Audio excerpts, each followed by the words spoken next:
Yeah. See, this is not an era of telling people what to do. That was leadership of. My advice, as I say, is stop looking for perfection. Stop looking for the right subordinates. Uh, your your leadership comes to the fore uh, when it's about you don't have options or you don't have choices. Equating managers to leaders, no. Leadership comes to the fore when you have nothing to offer, yet people stick by you because that's a very personal trait. And what is key to this kind of a connection where people have your back, they are there with you? What does it really take for a leader to create that? Yeah, you cannot sit in an air-conditioned tent and direct a war. You have to be right in the forefront. The ecosystem is such that nobody thinks in the long term about the organization. It's all about, okay, my innings, let me pass it without let it go, pass on without a noise. Yeah. I don't care. I read somewhere, they say Yeah. that as you grow old, Yeah. the only questions that are going to be asked of you is how's your health and how's your children. Hello, everybody, and a very warm welcome to yet another episode of the podcast series Aastha Unplugged, where we engage in some real talk with some real powerful leaders. And today I have with me Dr. Mukul Chopra, who's a powerful HR leader. He's had a vast experience across domains, various sectors, telecom, retail, infrastructure, supply chain, and has lent his services in the field of HR consulting, operations management, executive search, customer relationship management, and team building. Currently, he is the CHRO, Chief Human Resources Officer for Convigenius. And let me tell you, in my interactions with him, of course, he's a very, very powerful leader by virtue of what he's been doing for the past years. But also, I think a very dynamic, he has a beautiful and a brilliant sense of humor that I have experienced. And I'm sure that's going to come in today, Dr. Mukul. I'm really looking forward to that. We've had some lovely interactions, and I am really looking forward to this conversation today because we're going to be talking about something very fundamental, very critical, and coming from a leader, because we're talking about who do you need to be as a leader in an organization. What is this whole leadership game about? And coming from a powerful leader, not just because of the designation that he holds, but for what he's created and how he's evolved. So we would definitely delve deeper into that and get down to little basics. So those of you who are watching this today, you would be, you're in for a treat for sure. Look at what resonates with you, what can you pick up for yourself, what can you implement, and also feel free to put down your comments or your queries, and we'll be happy to have Dr. Mukul answer those. Yes. Super. So very warm welcome, Dr. Mukul. Such a pleasure to have you here, and thank you for agreeing to be here. No, Aastha, I think the honor is all mine, the privilege is all mine, and thank you for having me on this show. I will try my best to do justice and live up to the expectations of the audience. Okay. And here, so, well, thank you again for having me on the show. Thank you so much. So I just want to begin by asking this so much. This word leader is used very commonly, and I'd say very loosely also at times, and there are different connotations. What would you, or who would you call a leader? How would you define a leader? Okay. So, okay. There was a quote where and which I'd read a long time ago, and it stood by me was that, a great leader or a leader is one who makes others around him feel small. Okay.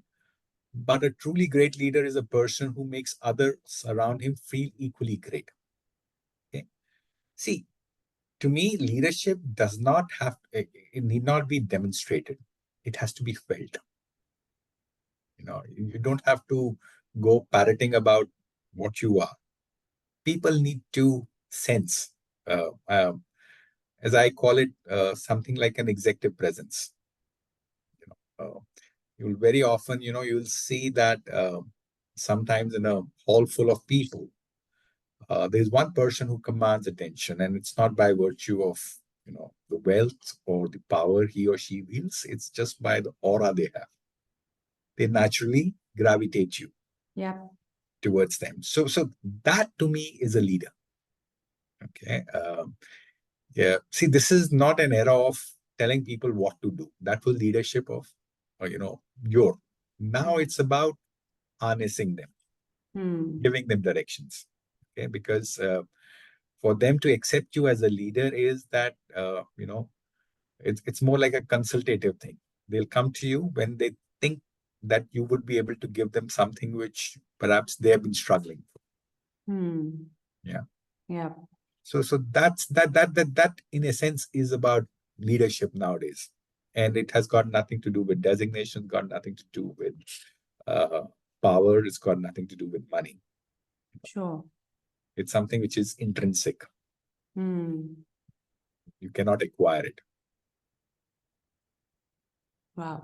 So a lot of times we also say, usually when we talk about leaders, people instantly connect or associate it with the designation, and they talk about, oh, the leader, the boss. That's what they say. But the way you said, it's not by virtue of designation alone. It's intrinsic, and maybe a homemaker in her capacity is a leader too, Right. just by virtue of the influence that she creates. So when we talk about people working in an organization at different levels, somebody who's even a front end executive, right, is a leader in a certain capacity, right? What does it really entail, to I don't see that kind of a mindset, and neither that is propagated, neither that's kind of talked about. It's usually in the terms of, oh, he's a leader and he's not. Right. What kind of a mindset is really needed or it's missing? So help me understand. Yeah. What you're saying is that we very interoperably, or rather, we equate leadership with designations, right? Yes. Vis-a-vis, it may not be. Absolutely, and I 100% agree to it. See, there are a lot of things fundamentally which we are brought up with, or we're taught to think, or expect, or know. Is like, for example, typically Indian parents or parents will say, okay, be successful and you'll be happy. Yeah. Okay. It's got nothing to do with it. Happiness has got nothing to do with success. Success may be just one part of it. Sure. So likewise, uh, in leadership, it's not designations. Okay, you may have, some come in, some become managers by virtue of their degrees. Some become by virtue of their. So there are multiple things. Some Right. are like, okay, it's just that they are the boss's favorite, so they go up. Okay, Yeah. but very few, have it on their meritocracy. And in meritocracy also, it's two types. There are one who are what I'll call it as SMEs, subject matter experts. They cannot handle team. Sure. Leadership is essentially team handling. Okay. Like they say, you can't choose a boss. Likewise, you can't choose your subordinates. Okay. What you have and what you can get out from them. And so my advice, as I say, is stop looking for perfection. Stop looking for the right subordinates. Your your leadership comes to the fore uh, when it's about, you don't have options, or you don't have choices, or the fact that uh, you don't get to choose, but how you get them together, harness them, work on people's strengths. Every person can contribute. It's up to a leader to identify what he or she is good at, and that you can only know in case, and it's not by a resume will not do justice. It's by interacting. Sometimes what is written to what a person can be, many people don't know how to sell themselves. right? And Yeah. normally, as they say in management, when things are not okay, your best workers are the silent ones and they leave. True. So for a leader, it is very essential to stay connected with people, Mm. know what drives them, and I'll say press the right buttons to get the Mm. right performance. So, I mean, I've seen normally, whenever there is uh, a, a function to be organized or an event to happen, I've seen it's not about leaders. Some guys are like quick hustlers. They just take it on there, and then you realize, oh, I never realized this guy was so good, but he was able to do it. So the manager will take a back seat, or the so-called leader manager will take a back seat, Yeah. right? But these guys will take a front seat. So that's where I'll say that leadership again has got nothing, and we have to change this mindset. Mm. Stop equating managers to leaders. No. In fact, hell, even manager in itself is a over. You don't become a manager by a designation. Yeah. Leadership is even one level up. If you're not able to manage your own team, you're not a manager. So forget about being a good manager. I mean, forget about being called a leader. If you are not able to manage your team, you're not even a good manager. So Mm. leadership is multiple levels up, Mm. and it's all about. So go back to history. Uh, uh, okay, let me take you back. Alexander, he was a leader. You know, Bugger called, almost conquered half the world, three-fourths. And what at the age of 32, 33? That guy I'll call a leader. Mm. I would call a leader like Rommel. General Rommel, not many have heard about him in the Second World War. He was known as the Desert Fox. Limited resources, but yet he fend off the Eighth Army, the Eighth English Army, which was three times its size in Africa, and he did not have any support from his distinct. So those guys are leaders. Okay, Mahatma Gandhi, what did he have to offer? Nothing, Yeah. nothing. But he was able to harness people. So today, if you are saying that I'll offer you money, I'll offer you, good perks and all, and that makes me a leader, sorry. Leadership comes to the fore when you have nothing to offer, yet people stick by you, because that's a very personal trait. Mm. It's like, okay, this guy is good. China, the Long March, when these guys had, they were fighting the Chiang Kai-shek. Uh, they went on an 800-mile journey retreat, uh, and people stuck because they believed, and they believed in their leader. So leadership is all about when you have nothing to offer, yet people stick by you. That's where your leadership traits emerge. Not with all that pomp and glory and aura, and Yeah. that's not leadership. And what is key to this kind of a connection where people have your back, they are there with you? What does it really take for a leader to create that? Okay.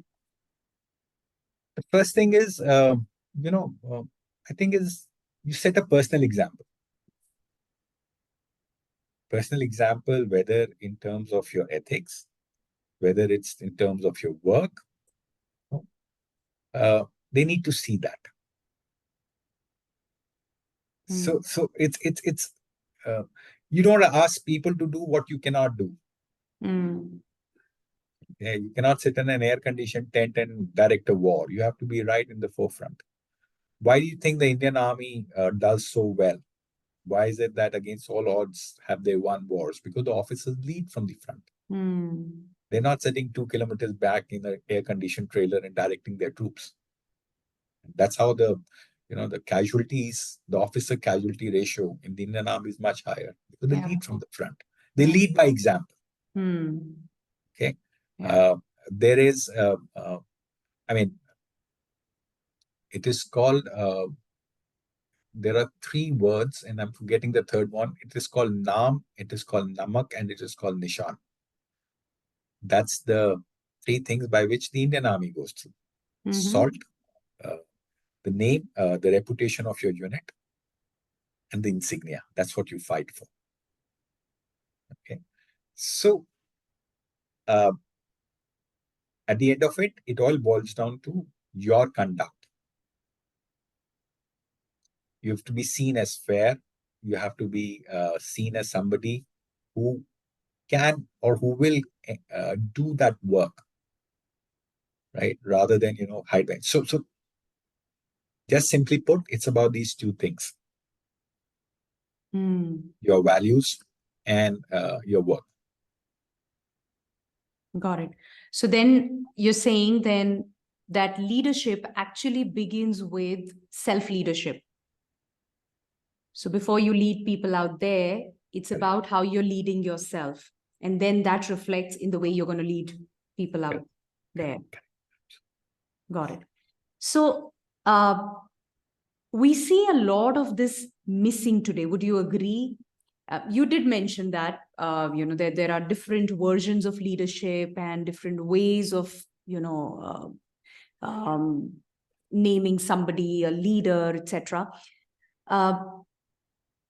And that has an impact, right? So would you like to talk a little bit about having the leaders who are leading by example, who are walking the talk, how they are conducting, they're mindful of that, versus leadership by whatever other virtue?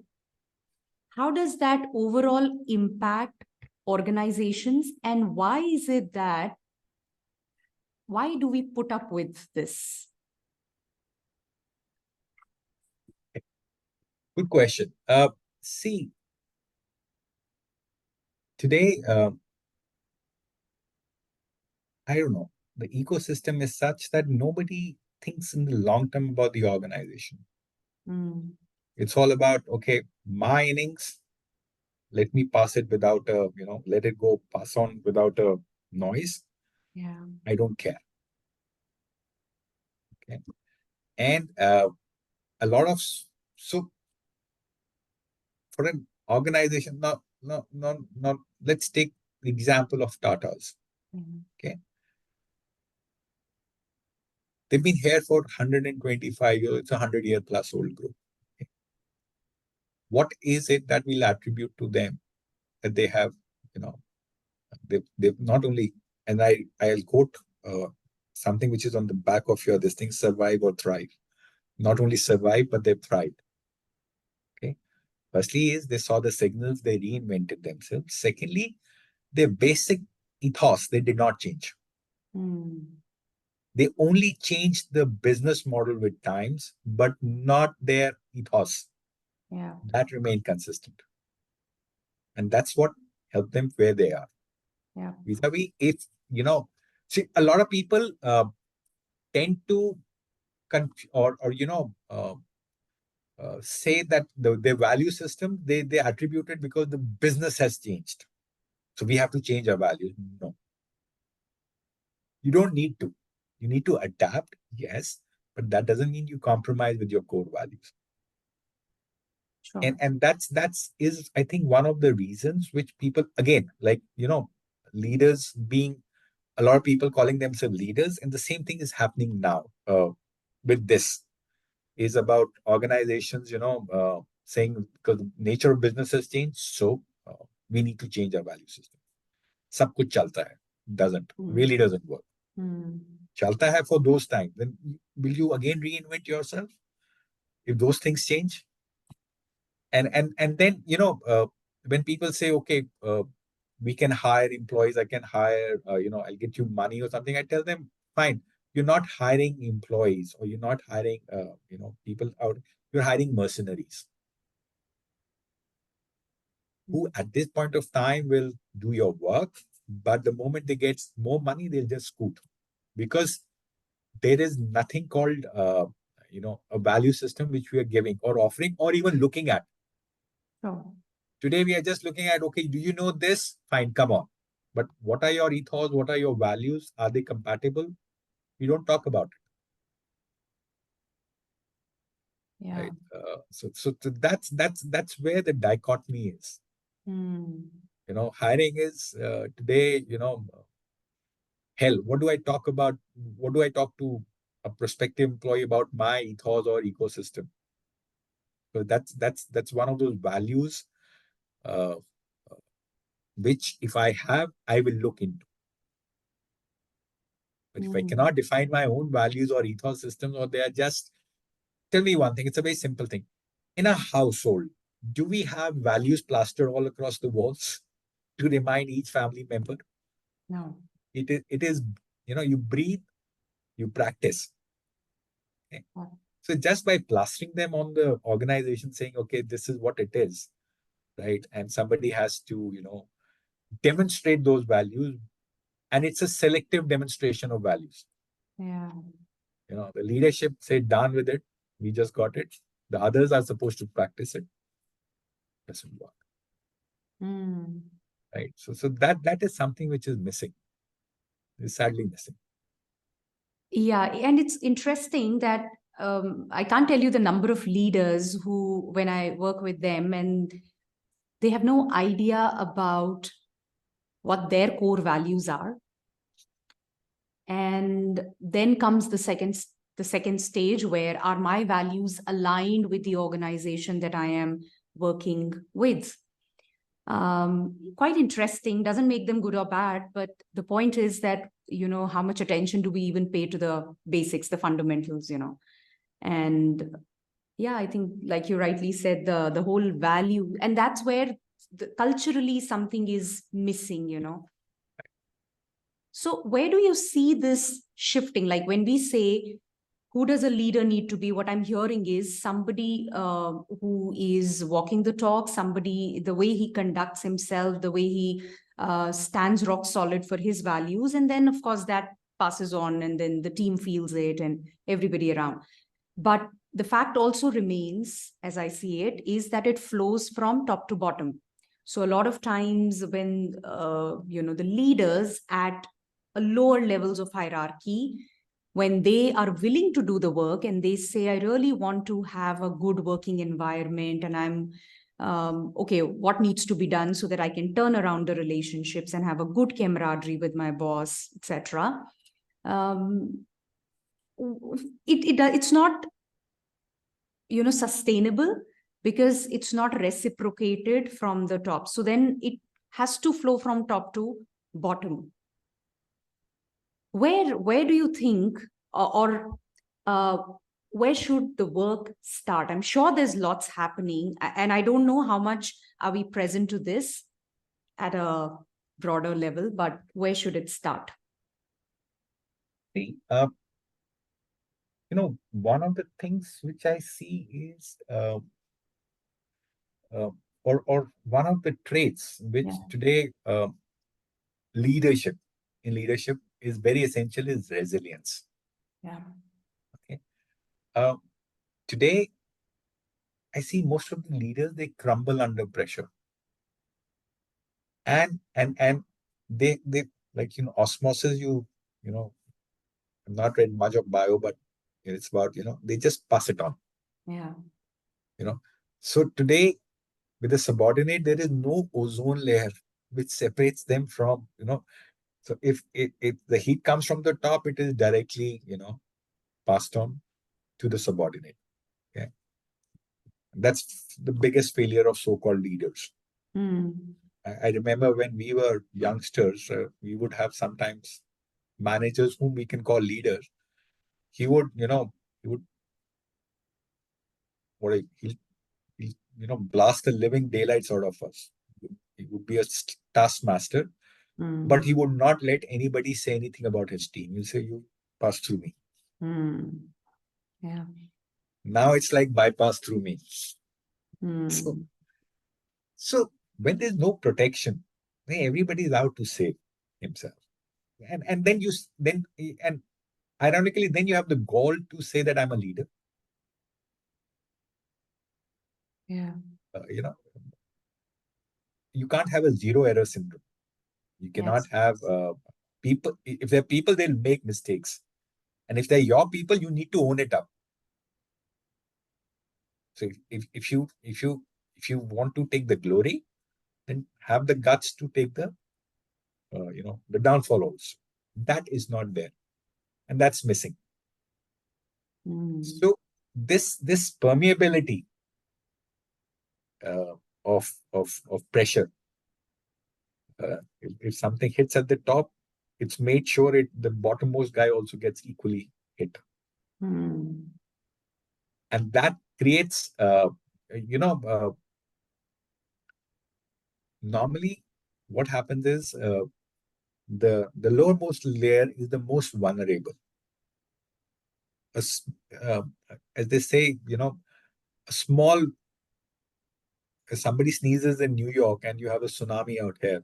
So uh, that and for want of a better correlation, but the fact of the matter remains, then these guys start thinking too much, and then we say that these guys don't stick because we pass on pressure. Today times are, yes, as compared to earlier. Today is what we call as a VUCA world. People like to say, but in a VUCA world, your ethos cannot change. Your values cannot change. You need to. This is something which is missing, and I don't think anything is happening on that front. We may talk about as many things as we would like to, but I don't think anyone's addressing this issue. I talked to so today. I'll tell you, quarter of a century in this. Earlier, I would have so-called HODs or VPs or something. Those buggers were rock solid. Nothing would fray them. It's not that we never had, uh, chaos at that point of time. We never had issues at that point of time, but they would not get. Today, the more I talk to people, the more they're insecure. Okay? And insecurity, people are not trained how to handle insecurity. Normally, the worst come out of when you're insecure, your survival instinct is the maximum. Yes. Okay, so it's only very few organizations which train you how to handle insecurity. Right? Yeah. How do you face it? Yeah. Right. People grumble. Right. Right. And that's happening. And the second thing which is there is again, not because I'm sitting on this side of the fence, but I I respect ability. Right. Today you may be a youngster, but if you are able, I respect that. But there is no that's only one side of the coin. The other side is experience. Oh. So you say, I'm only going to hire people under a certain age bracket because, I can relate to them. Well, then again, you're cutting down on your leadership. You're uncomfortable with leading people who are, I call it like a diversity quotient. Yeah. Today, diversity is only, when we talk about diversity, we just talk about in terms of the gender. Diversity is not gender, diversity is age, diversity is religion, diversity is, what you call physical, this thing,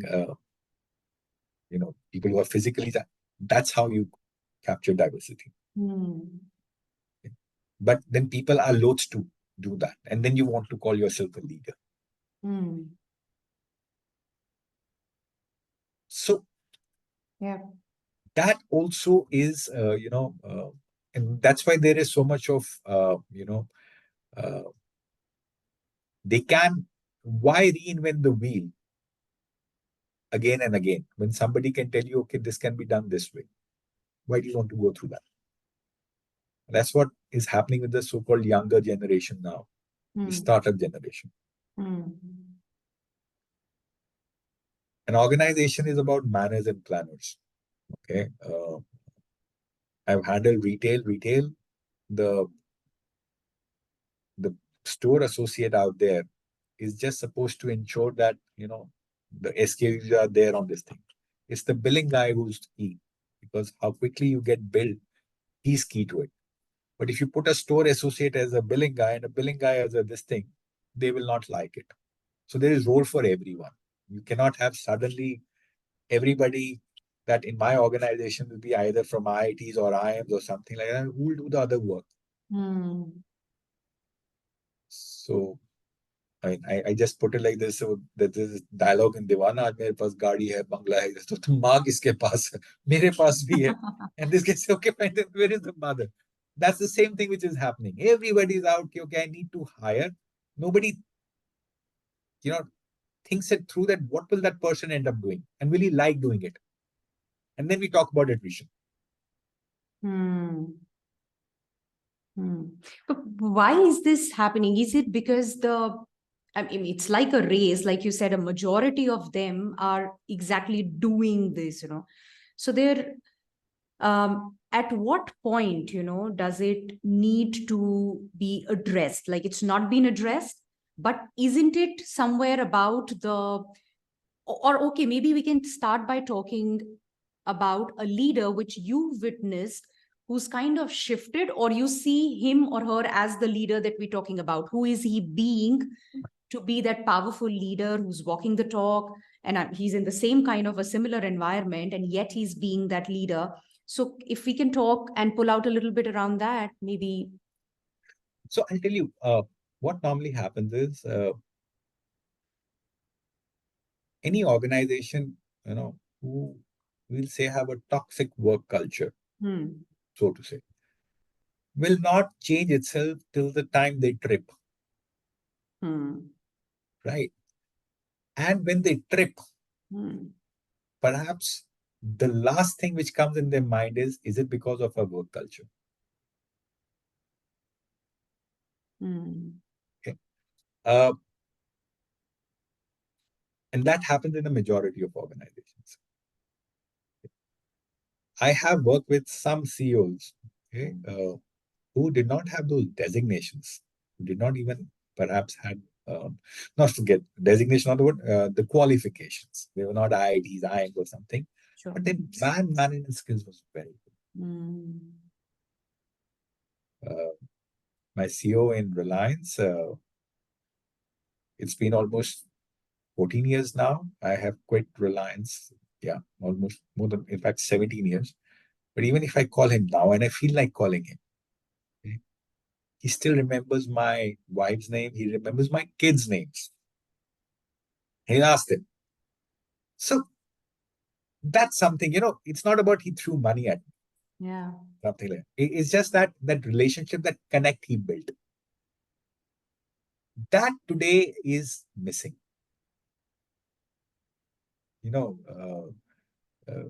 I still practice, you'll see people will chat on WhatsApp for half an hour, but they'll not pick up the phone and call.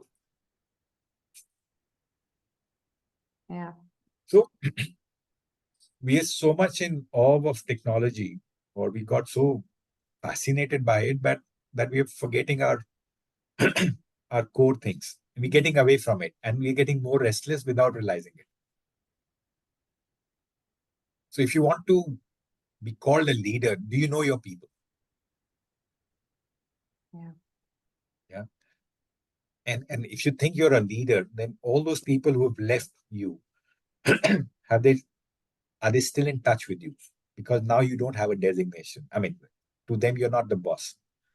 Then have the courage to call yourself a leader. You were a leader of good times, or were you a leader in adversity? So I think, again, as I say,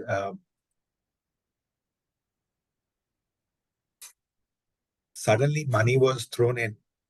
People got, elevated beyond their competencies. And this is just like what happened in 1999. Yeah.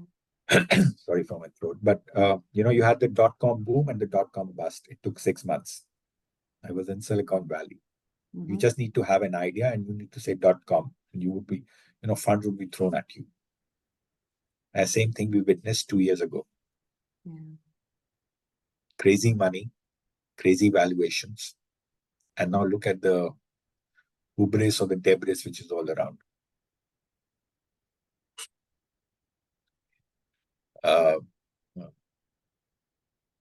Have people learned from it? Maybe. But have they acknowledged that this was the reason? What we are ending up doing is we are actually spoiling the whole next generation. We're not talking to them about how slow and steady, brick by brick. We're just encouraging them, you need to take that leap of faith. So the only beacon which is showed out there is the person who's made it, and not about the thousands who've fallen through the crevices.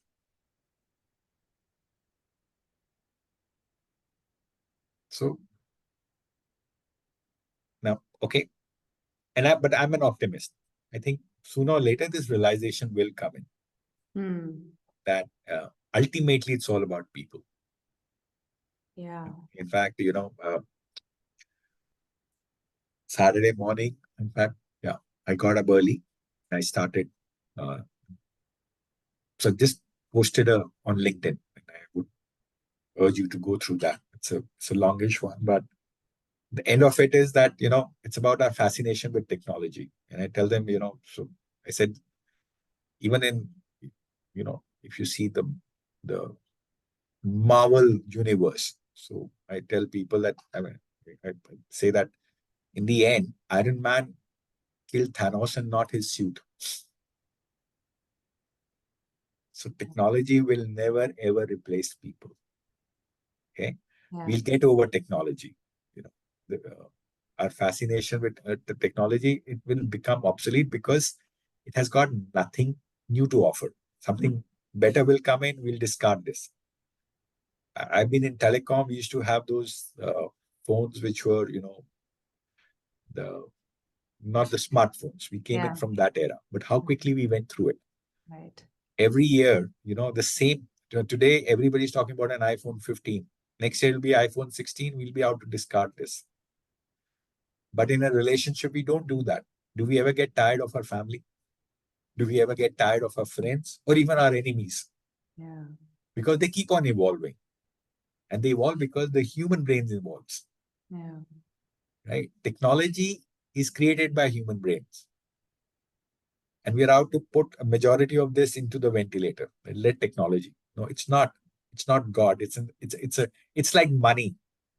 A good slave, but a poor master. I think high time we start using that. Instead of money, it's about technology. Yeah. Yeah. So that's not happening. That good old leaders are fading away. And then we have this virtual universe which we go seamlessly in and out. We post something, we'll see how many likes we got. What has been our views? And then we come back to the real world and we realize we are very lonely. Then we again go back to this world. Yeah. So what are we hungry for? We're basically hungry for recognition. Right? We are hungry for acknowledgement. Yeah. At the end of the day, the same thing is in an organization. Yeah. We've forgotten how to acknowledge people. Absolutely. Yes. So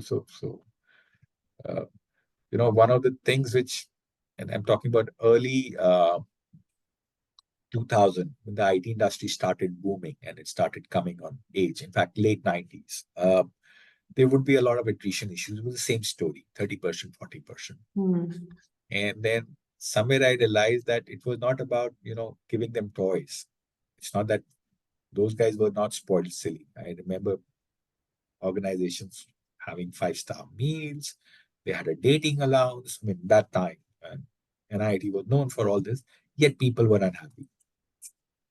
It was partly to do with the nature of work. Yeah. It's a machine you're interacting with. Okay, so how does it matter when you open it with screen opens? Right? vis-a-vis manufacturing, at least, the workers, they talk to each other or something. So there was a human interaction. So wherever there is a human bonding. So what we did fundamentally wrong was that we never recognized the nature of work, and we started giving them more toys, more money, more foreign trips or something, when essentially we never worked in building a glue or a stickability, which was about getting to ask a simple question: how are you? How do you feel? Yeah. Yeah. And we continue the same thing now. Uh, Whenever you change for a job or something, you get a 30% hike. I can assure you, for the first 3 months, the payslip looks nice. Otherwise, later on, then again, you start discovering you start figuring out what's your purpose. Why are you here? I mean, are you getting so? Essentially, equating money with recognition is like the bottommost layer of the Maslow's need hierarchy theory. Yeah. People are there for something else. Organizations have still not been able to figure out that missing block. Is, a human being is nothing but a jigsaw of puzzles. Right. And there's a missing link. So you become that missing link, they will never leave you. But that's the last thing which we do. Yeah. Yeah. True.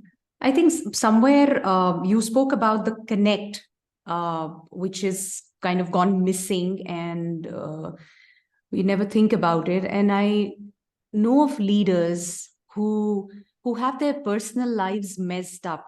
It's painful for them, not easy to navigate that whole thing. Who have their maybe health messed up, and of course that has a ripple effect. So the professional life cannot be happier. So they're dealing with all of that. And yet I think this whole idea of let me first work on this is fundamental. No, I still look at what's happening of that, what's happening at the workplace, is this happening, what's happening with your spouse or your children, it's hurting you, you wish for it to get right, but you're not putting in the work that is needed for that.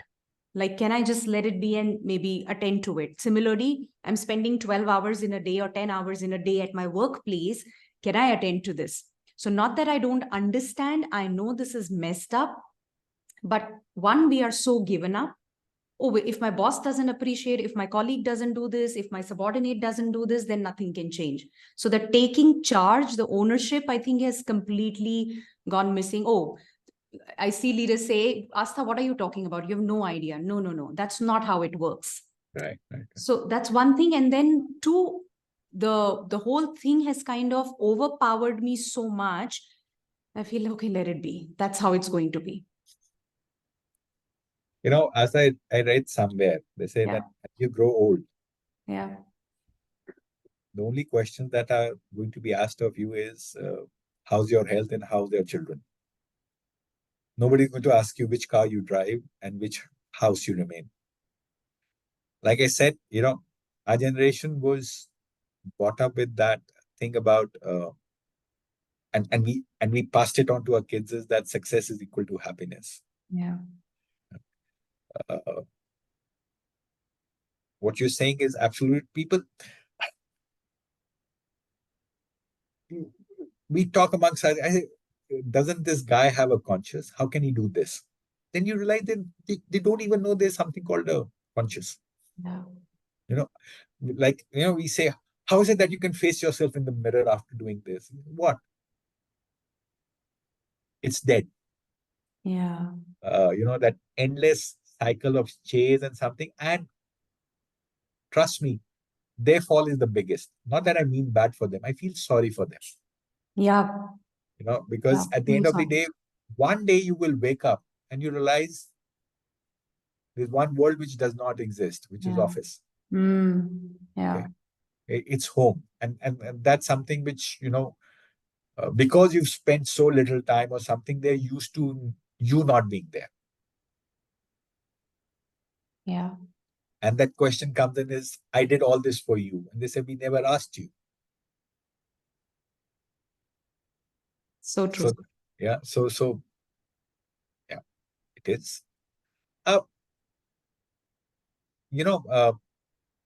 I have this conversation with my father sometimes. I said, and he tells me, you're spoiling your kids. And it happened that you give them everything at once. Yeah. I said, it's fundamentally because, we were brought up with a single thing of saying, I mean, whenever we asked for something, you said no. Mm. You never explained why no. Yeah. So we always, thought that we were a deprived one. So when it was in our hands, I said, we'll not let the same thing happen to our kids. Yeah. And now we crave that we spoil themselves silly. Mm. Okay. Uh, and also, one thing which is very common in my generation, we don't know what is enough. Yeah. I know of some of my friends who have 2 houses, 3 houses, some of them got 5 flats. I said, what do you have breakfast in one? You have lunch in the second or the third. Why are you acquiring assets? And I have no clue. It's just that, I think that insecurity thing makes them Mm. drive. Yeah. I think, to me, I'll say the richest man is one who, and I won't say my age, but maybe as a senior citizen, you're the richest guy if you can afford to say, I will have this, I don't like this. Yeah. Comes to food, I know of people who've left everything that they like because health issues. So, and if I'm allowed to use vernacular, I got this lesson around 20 years ago. I Mm. was on the road and I was going to a particular place. We had to pick somebody on the way. So while waiting for him, I just got out of the car. It was like May, June or something. बिल्कुल गर्मी थी and there was this small guy वो ठेले के अंदर वो जो होता है ना कवर ठेला उसमें वो Mm. बैठा हुआ चाय बना रहा Mm. and I asked him to give me a cup of tea. So he gave me a small, kasora or something. I think I would have had 2 sips and I saw that guy coming in. I started looking around for a place to throw my this thing. He told me, he says, "Sab, एक बात पूछें." I said, "Yeah." आप किसके लिए काम करते हैं? And I went off, like we are wired to this, that, blah, blah. He said, नहीं, फिर से पूछ रहा हूँ आप किसके लिए काम करते हैं? By that time I was like puzzled. I said, तुम भी बता दो किसके लिए काम करते Ah. हैं? आप अपने पेट के लिए काम करते हैं. You work for your stomach. Essentially, you work for your stomach. और अगर आपके पास उसके लिए टाइम नहीं है, then you're the poorest guy on this planet. He said that? Yeah, and it hit me so hard. And after that, I decided that, I'll not watch my phone when I'm having my meal. My wife's prepared that. I will at least savor the flavors. Otherwise, what is it? It's a very assumed thing. Get it, gulp it. It's like a chore to be done, True. like brushing your teeth, so you're eating your meal. It's totally emotionless. And I see this happening. People on the move, they're on the call, and they're eating. And I say, oh, God, I mean, you are truly cursed, so to say. So I don't remember the proverb exactly, but they say no. It's so it, it, such as it is so simple, but it is so difficult to be simple. Hmm. We can't think of a very simple answers. We are wired to think of very complex things. Yeah. And add to that is technology. If you have a headache, you just Google that I have a headache. They'll say I don't. Max and Google say you have got 3 months to live. So we we we've stopped appreciating simple things. Yeah. Yeah. And the true stunning beauty is in simplicity. In anything, in any of your actions. You know, uh, uh, I admonish a child and buy him an expensive toy is not the same as I spend some time with them, play perhaps some cricket or something. He'll be more happy. The Yeah. same is the case with employees. Yeah. You say, okay, I'm going to do an R&R where I'm going to recognize you, but less 364 days. I'm going to make life hell for you. And then you say that, people are not loyal. Yeah. You shouldn't have anything to offer, but treat them. Anybody coming to work, why do we call it as dignity of labor? All of us go to work because it's a compulsion to go to work. It's not a choice. And that compulsion is more at the bottommost sections or strata of society. When COVID stuck, and COVID was a rich man's disease. People went abroad and they got them back. So who was the first line of defense in the condominium? The poor guard who got just 12,000 bucks. We would tell him, "Hamara saman le lena, hamara hi le lena." Well, simply his need of work was more. I think that guy should have been the most appreciated. Yeah. So those small things, is what it takes. Lovely. So I think the two big things that I'm hearing as we kind of wind this up, Dr. Mukul, is number one, the connect that you spoke about. And I think that fundamentally stems from my connect with myself. When that's missing, then it's just not there. So connecting with people, whoever it is, at a very profound level. And the second, what you just mentioned, is making things very simple. Little things can turn around the whole game. It's so amazing. It's miraculous almost. Like you mentioned a word acknowledgement. You mentioned like, how are you treating people? Just a very basic thing. And if those things which are so basic, which do not need degrees, can be, put into action. And it's a way of being, how you're being as a leader. So the connect and that making things simple, even in the leadership, can just turn around the whole game. But the other thing that we spoke about is where how much people are, because they're not connected with themselves, and everything is so superficial. Right. And which can never bring you happiness. So no matter where you reach in that journey, you're not feeling happy. That hollow is always there because it's superficial.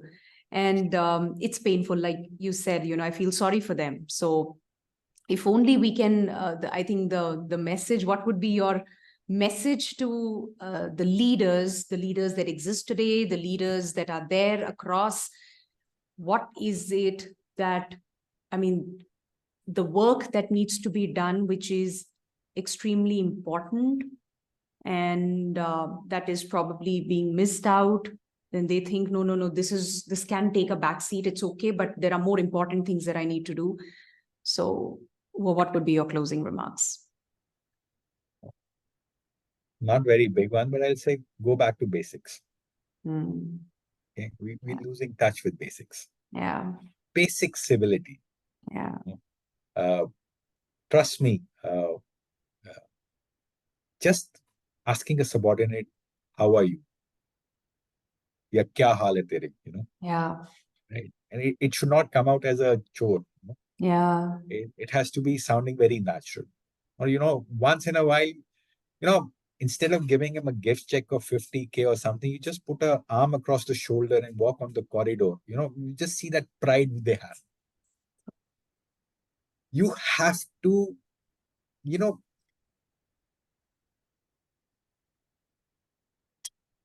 have to be one of them.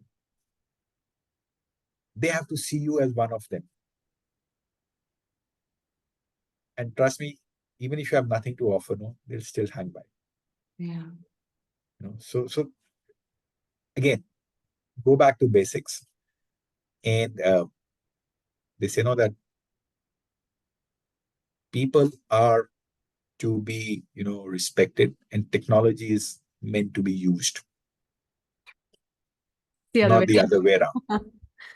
So don't get blindsided by what technology has to offer. Yeah. Of course, it's a good tool, but value your people. Yeah. They're the only ones wherein 1 and 1 can make 11. They defy logic. Yeah. Okay. So it's all about people. Very true. Yeah. Just remember that. Yeah. Yeah. And those leaders who say that, no, that's not how it works. If I do this or if I be this, I'll just say, karke dekho. करके देख, एक बार करके देखेगा. Yeah. As simple as when you start your, this thing, just ask the lift man or the security guy, क्या हाल है तेरा? You see the smile on his face. Yeah. Or the driver. Start with the lowest. Yeah. And they teach you a lot of, lessons uh, in of life, because they've seen it. They've seen the worst of life firsthand, and not from at a 20,000 feet. They've seen it grounds up. So they'll teach you lessons in life, and those lessons are important. Very true. Yeah. Very true. Lovely. This was beautiful. And I think it came down to no big jargons, no high funda mantras that you must be this. This is what you need to be. Be as a leader. There's nothing that you need to do just by virtue of who you're being. Right. You just turn around the whole thing, the whole experience for yourself and for the people around. For the others. Right. Yeah. And you'll realize you'll be in a much happier space. Yes. So my son runs a sort of a social enterprise or something. I mean, he was 18, 19, and he taught, he used to write, he said, when I do good, I feel good. So you doing yourself a favor. Yes. Yes. You're not doing anybody a favor. You're doing yourself a favor. Yes. And somewhere, it's karma. It's like it's going to come back. Yeah. Absolutely. And it manifests itself in various forms. Yeah. You will never be able to relate how that happened, but it does. Yeah. So not because of fear of that. Yeah. The fact of the matter remains that, for your own mental wellness, Very as true. the fad today now is. Yeah. Very true. For your own well-being. Very true. And the beauty of it is it's all so experiential. When you be that person or you do stuff, if it doesn't work for you, discard it. No worries. But if it works for you and if you really experience that profound happiness, then you would not want to leave it, But and the best thing is, in this, or I put another caveat: don't expect. Yeah. You just say, I did good to this, so I'm going to remember it now. When is going to turn me back? Then it has to come as a natural. Yeah. Do it, forget it. Like that way, Bhagavad Gita is like, it's really profound in its philosophy. True. Karam karo, phal ki chinta mat karo. Yeah, true.